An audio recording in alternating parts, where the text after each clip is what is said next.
सोचिए जरा, क्या कोई ऐसा इन्वेस्टमेंट हो सकता है जो बाजार की तेज रफ्तारी में भी साथ दौड़े और जब मार्केट गिरे तो आपके पैसे को महफूज भी रखे। आज हम इसी पहेली को सुलझाने निकले हैं और पड़ताल कर रहे हैं बैलेंस्ड एडवांटेज फंड्स की, जिन्हें शॉर्ट में BAFs भी कहते हैं। दावा तो यही है कि ये ऑल वेदर इन्वेस्टमेंट्स हैं, यानी हर मौसम के साथी। पर क्या इस दावे में वाकई दम है?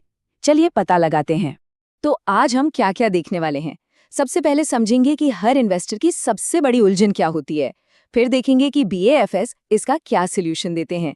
इसके बाद बाजार के 3 धुरंधरों का आमना सामना करेंगे और आखिर में जानेंगे कि इन फंड्स की असली कहानी क्या है। देखिए, हर इन्वेस्टर के मन में ना एक सवाल हमेशा घूमता रहता है, एक ऐसी कश्मकश जो इन्वेस्टमेंट की दुनिया की सबसे बड़ी सच्चाई है। और वो सवाल ये है, क्या तगड़ा मुनाफा कमाने के लिए बड़ा रिस्क लिया जाए या फिर अपनी मेहनत की कमाई को सेफ रखने पर ज्यादा ध्यान दिया जाए। एक तरफ दिल कहता है ग्रोथ चाहिए, तो दूसरी तरफ दिमाग कहता है कि सेफ्टी पहले। चाहे कोई अभी अभी शुरुआत कर रहा हो या मार्केट का पुराना खिलाड़ी हो, ये सवाल कभी पीछा नहीं छोड़ता। ये दुविधा आती कहाँ से है? ये आती है इन्वेस्टमेंट की 2 दुनियाओं से, इक्विटी और डेट। इक्विटी मतलब हाई रिस्क हाई रिटर्न वाला खेल, जहां पैसा तेजी से बढ़ सकता है, और डेट मतलब सेफ्टी फर्स्ट, भले ही रिटर्न थोड़ा कम मिले। बस इन्वेस्टर हमेशा इन्हीं दोनों के बीच सही बैलेंस बनाने की कोशिश में लगा रहता है। तो सवाल ये उठता है कि क्या कोई बीच का रास्ता है, कोई ऐसा सॉल्यूशन जो इस उलझन को सुलझा सके?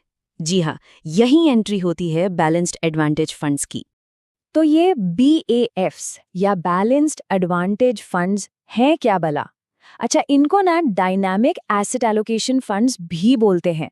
आसान भाषा में समझे तो ये एक स्मार्ट म्यूचुअल फंड है जो मार्केट का हाल देखकर खुद ही तय करता है कि कितना पैसा शेयर्स यानी इक्विटी में लगाना है और कितना सेफ ऑप्शंस यानी डेट में। अब ये काम कैसे करते हैं, ये समझना बड़ा मजेदार है। जब मार्केट में तेजी का माहौल हो तो फंड मैनेजर एक्सेलरेटर दबाता है और इक्विटी में पैसा झोंक देता है ताकि ग्रोथ का पूरा फायदा उठाया जा सके। और जैसे ही लगता है कि मार्केट गिरने वाला है, वो तुरंत ब्रेक लगाता है, पैसा निकालकर डेट जैसी सेफ जगह पर पार्क कर देता है। लेकिन यहाँ एक पेंच है, एक बहुत जरूरी बात। टैक्स में फायदा लेने के लिए ना इन फंड्स को कम से कम 65% पैसा तो इक्विटी में रखना ही पड़ता है। अब ये नियम इनके हाथ एक तरह से बांध देता है और इनकी पूरी स्ट्रेटजी पर इसका असर पड़ता है। अच्छा, थ्योरी तो बहुत हो गई, अब जरा असल दुनिया में चलते हैं और देखते हैं कि इस कैटेगरी के बड़े बड़े खिलाड़ी कौन हैं। हम AUM यानी कि वो कुल पैसा जो लोग इन फंड्स में लगाते हैं, उसके हिसाब से 3 सबसे बड़े BFFs को देखेंगे। तो हमारे सामने है 3 हैवीवेट्स, HDFC balanced advantage fund, ICICI prudential balanced advantage fund और SBI बैलेंस्ड एडवांटेज फंड।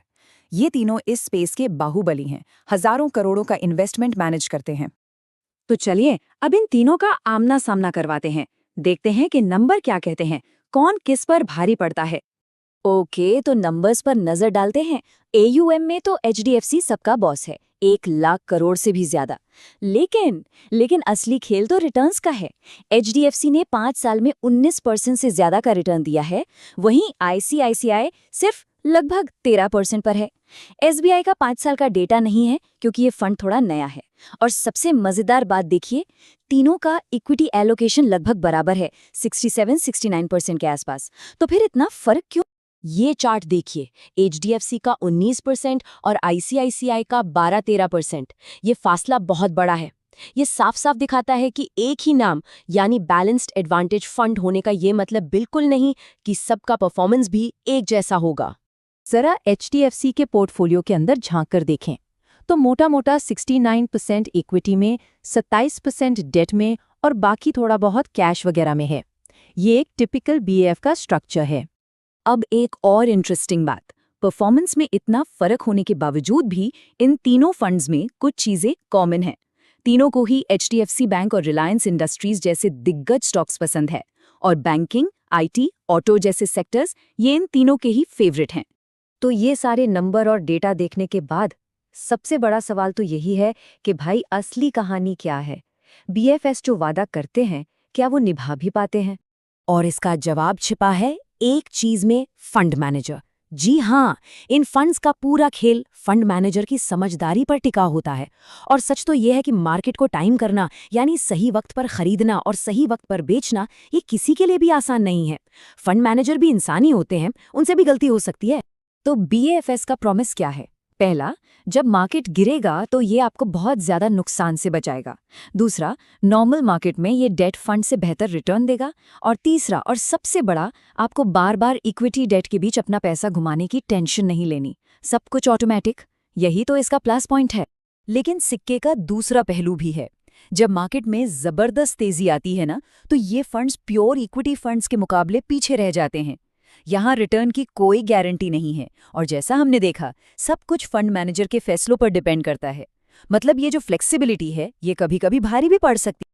तो फिर ये फंड्स किसके लिए बने हैं? देखिए, ये उन इन्वेस्टर्स के लिए बेस्ट हैं जो इक्विटी मार्केट की ग्रोथ का फायदा तो उठाना चाहते हैं, पर बहुत ज्यादा रिस्क लेकर अपनी रातों की नींद खराब नहीं करना चाहते।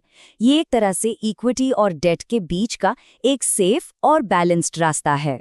तो आखिर में सवाल यही है, क्या ये बीएएफएस एक स्मार्ट कॉम्प्रोमाइज है या फिर एक ऐसा आधा अधूरा कदम जो न तो इक्विटी जैसी उड़ान भर पाता है और न ही डेट जैसी पक्की सुरक्षा दे पाता है? अब इसका जवाब किसी एक के लिए नहीं, बल्कि हर इन्वेस्टर को अपने लिए, अपनी जरूरत और रिस्क लेने की क्षमता के हिसाब से खुद ढूंढना होगा। वीडियो पसंद आए तो लाइक, शेयर और सब्सक्राइब करें।